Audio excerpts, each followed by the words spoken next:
Hello and welcome back to the MCAT grind. This is Psych Chapter 11, and we only have one more left after this, for Psych, that is. This is Social Structure and Demographics. So, starting off, we have theories of social structure. This will come up quite frequently, so you should know the different theories and perspectives really well.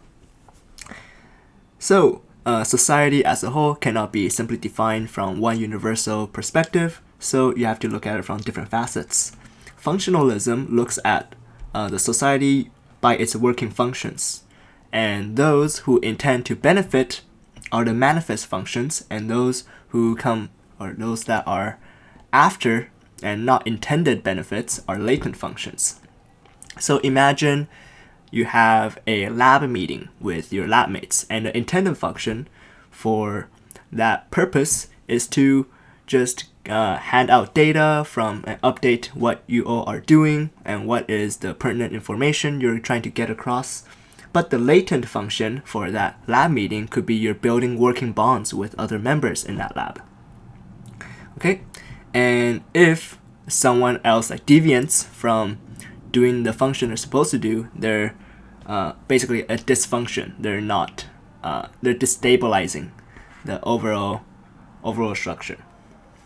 Conflict theory says that there's a power differential between two or more groups, whether it's economical, social, or political power, and the difference between the groups will allow one to dominate the other, and this dominance keeps things in semi-balance, where the dominated group will eventually rise up to the power group and make a middle ground, and make a middle intermediate ground in between.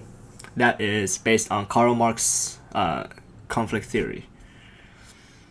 Symbolic interactionism says that people in the social institutions interact using gestures to each other, and also individuals use symbols to convey messages across to each other. There are material culture, which is the physical objects such as clothing, perhaps jewelry, perhaps certain artifacts. The symbols, however, are hand gestures, perhaps using hand signals, and different ways to swear, even using the hand signals.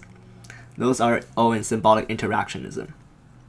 Social construct theory instates that there are agreed concepts based on as a collective.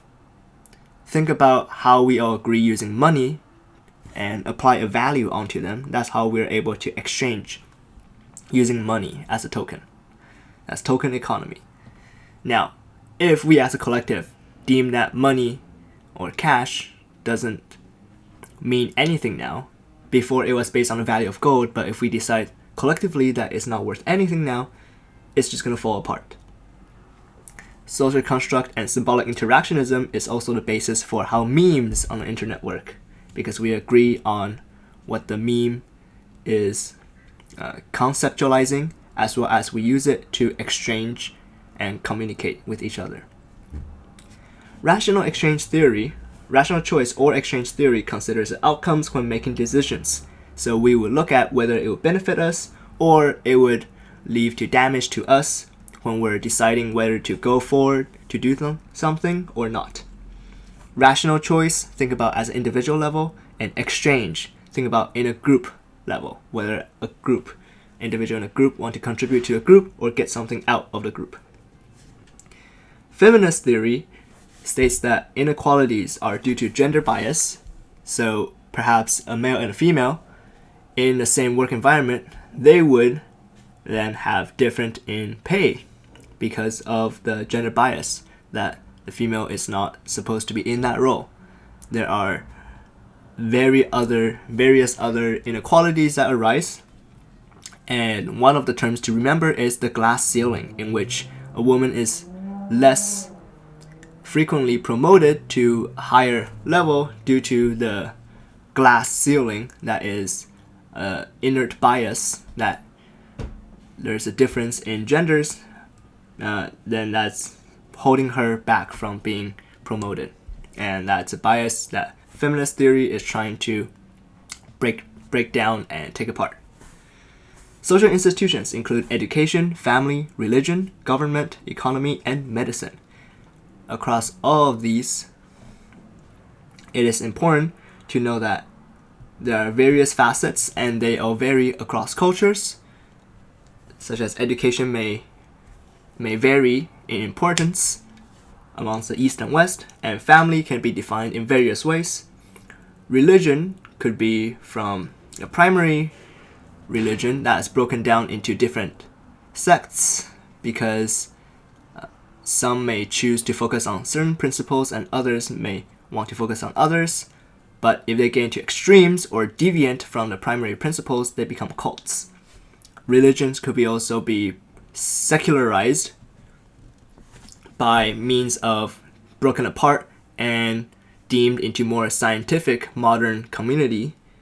Religion could also be instated to remain as holistic or by itself. And yeah, we have government in different ways. We have democracy, which is for the people, by the people. And we also have monarchy and theocracy. Monarchy is ruled by a king or queen, and theocracy is ruled by a religious leader. Economy could be dealt in different ways. As we have said, there's exchange, token exchange economy, and medicine. We should know the universal ethics, which are beneficence, non-maleficence. Beneficence means you have to help others, and non-maleficence is do no harm. You also need to do autonomy, making sure the individual is doing their own, making choice based on their choice. And justice is across two similar patients, you're treating them with equal resources and dividing evenly. Demographics is the studies of statistics in social structure. You have age, gender, race, ethnicity, orientation, and sexual orientation, and immigrant status. Those all come into play when calculating demographics and looking for trends. Fertility is the average children a woman has in her lifetime, and mortality is the number of deaths per a certain time. A common measure will be number of deaths per 1,000 every year. Same thing with rate of birth. And together, the population rate is measured as crude rate or per specific age. You may see graphs that go like this, showing the ages and the number of population of the group. And in the demographic transition, you should see that it is moved up and higher, where more and more population is getting older and older. From here, the youngest to the oldest. Youngest, and during demographic transition, they will get older and older. And this is the stages. Number 1, when a society is just starting out, there's a high death rate and high birth rate. And as economy starts to grow and progressions start to help, the death rates start to fall because advances in medicine. And as more progresses and people have instituted rights and education, children will born a little less. Birth rate will decrease because the need to focus on 1 or 2 children to give them more resources to study and learn and grow. And then finally, they'll stabilize at a low rate, and the population rate will halt at about even pace. Social movement can be divided into proactive or reactive based on change.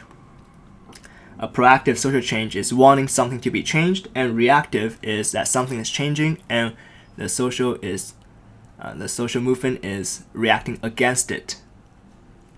So you could see that passive social movement could be barricading or protesting or parading, various ways.